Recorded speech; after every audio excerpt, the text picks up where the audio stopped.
Hi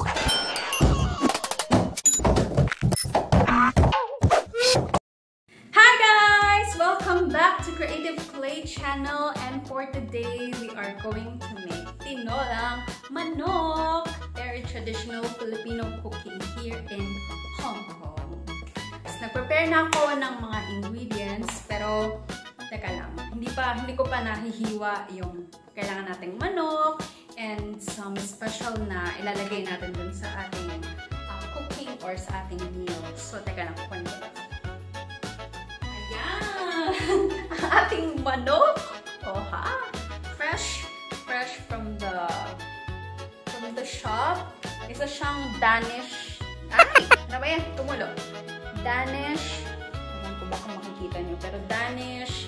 Meat siya. No antibiotics in meat and no use of growth hormones. At lalagyan din natin tinola natin ng papaya. Okay. So, let's start making tinolang manok. Na-prepare ko naman na yung mga bawang, yung pang-saute natin. We have the ginger, onion, and garlic. So, na-prepare ko naman na yun. Nahiwa-hiwa ko na yun, pero yung mga the rest, hindi ko pa masyadong nahiwa. So, let's start.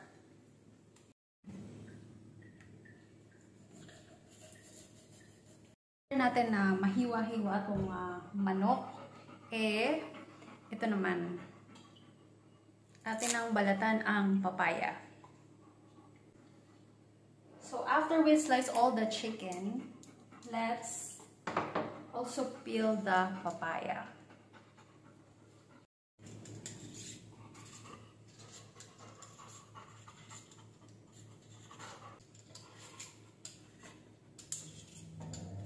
No!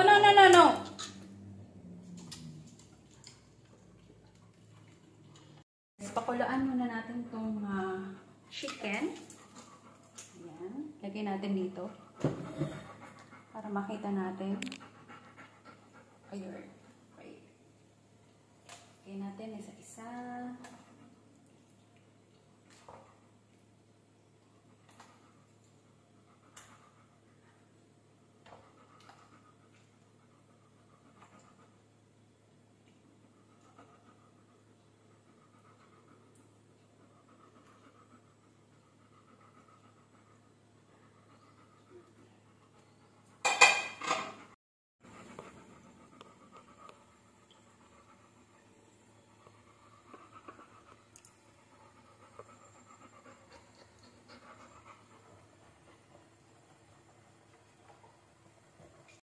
Prepare na lahat ng mga ingredients.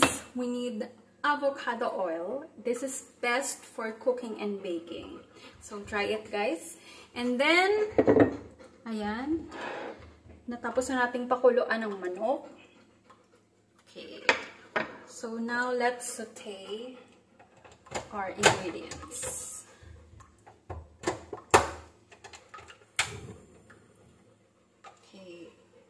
Now, let's put the avocado oil.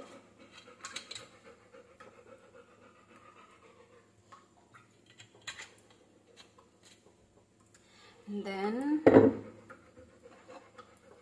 we need to put the ginger, garlic, and onion. Itong red chili natin, just later on na lang. Pag yung medyo malapit na matapos yung ating tinolang manok. So, isute lang natin yun. Okay. And then, ilagay na rin natin. Pagkatapos natin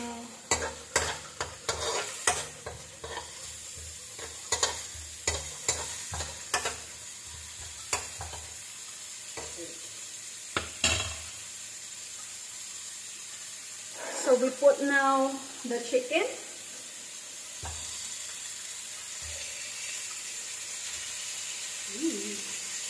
Smells good.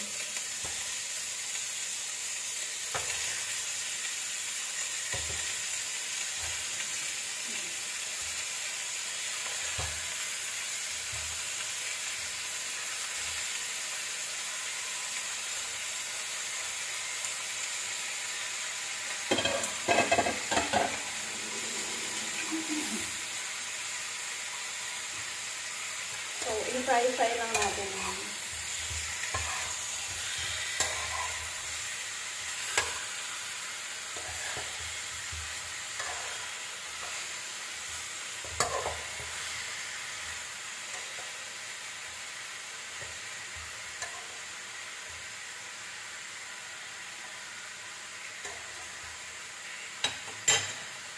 Okay.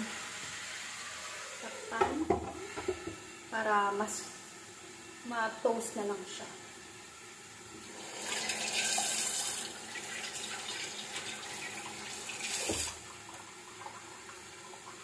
So let's cover it so that it will cook the inside of meat of the chicken.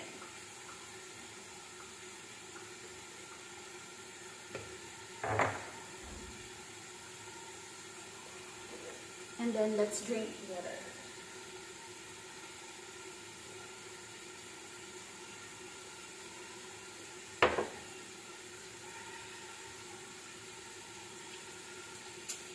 And as we're cooking, I would like to say thank you, as I have promised in my earlier, my previous vlogs, that I wanted to thank each and everybody who are subscribing and commenting to my channel.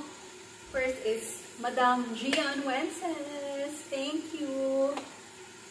Second is my teacher Emily Rivero. Mom Ems, thank you po so much. At sino po ba? From the bottom of my heart, thank you. And syempre, even if I haven't mentioned your names, I will still continue to recall, and you're always in my heart even if I haven't mentioned your name. You're still a part of my YouTube journey. So, pwede na rin natin ilagay itong mga sayote, ang ating sayote. Okay. And then,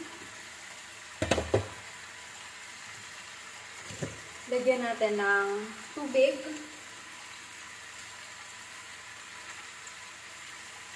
So, after ng sayote, let's put water. Siguro mga ganyan. Okay na yan yung tubig na yan. Okay. And then,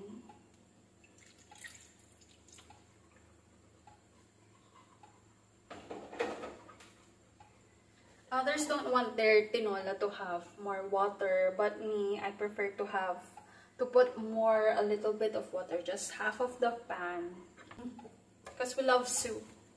Yeah, here at home. So, ayan. Then, let's cover it again. Kubera natin. Kuberan.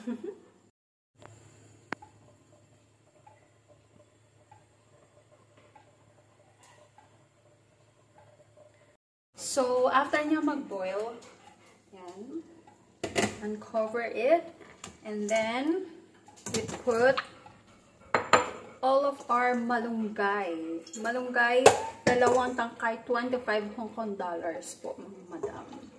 Okay, lagyan na natin. Masustansya itong malunggay. Okay, lagyan na natin yan. Tapos,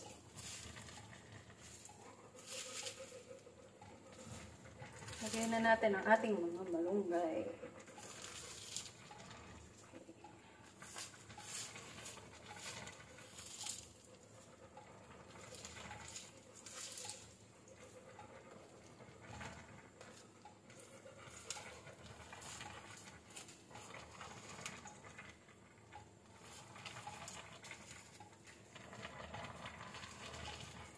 Ayan. So, pagkatapos natin ilagay yan, takpan ulit natin, guys. Takpan ulit natin.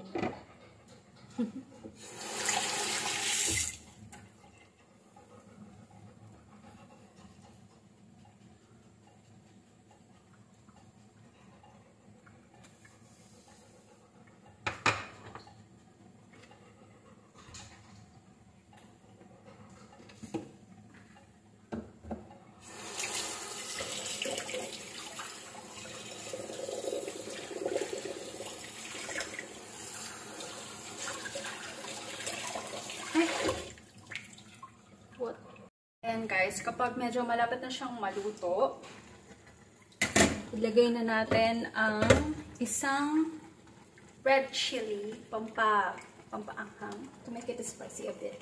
Okay. Ching!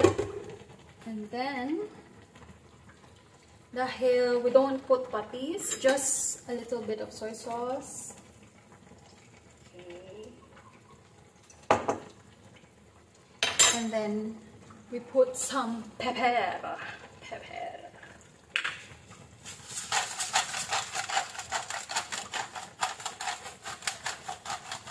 Yan. And put some salt to taste.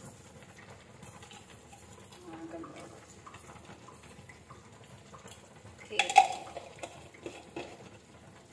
And pagkatapos, last, ilagay natin itong papaya.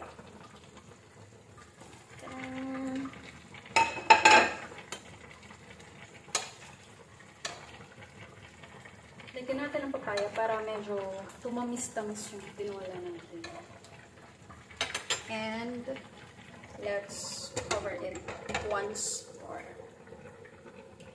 Ayan guys, ready na after mga 15 minutes. Tikman na natin ang ating taste test. Teka, kuha muna tayo ng ating mixed rice. Okay.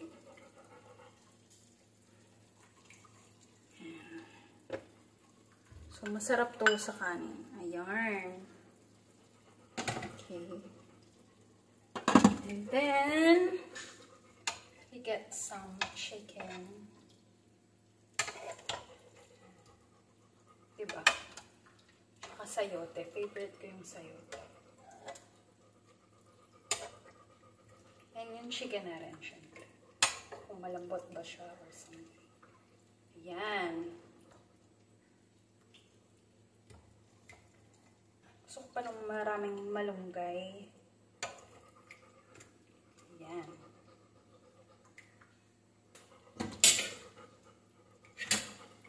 Nasa na ang ating mahiwagang kutsara. Taste it. Taste test.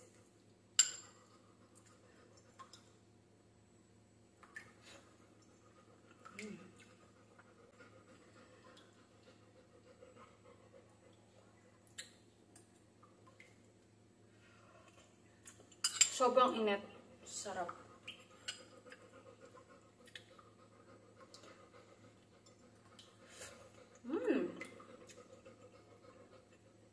At yung manok, ano ba yung sinabi ko dito?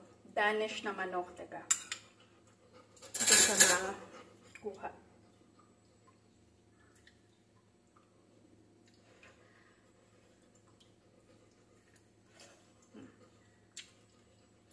Ang yummy. So guys, if you like this cooking video dito sa Creative Clay channel, don't forget po to hit the subscribe button and you can comment down below whatever videos you wish to see in the future. Thank you once again. See you on my next vlog.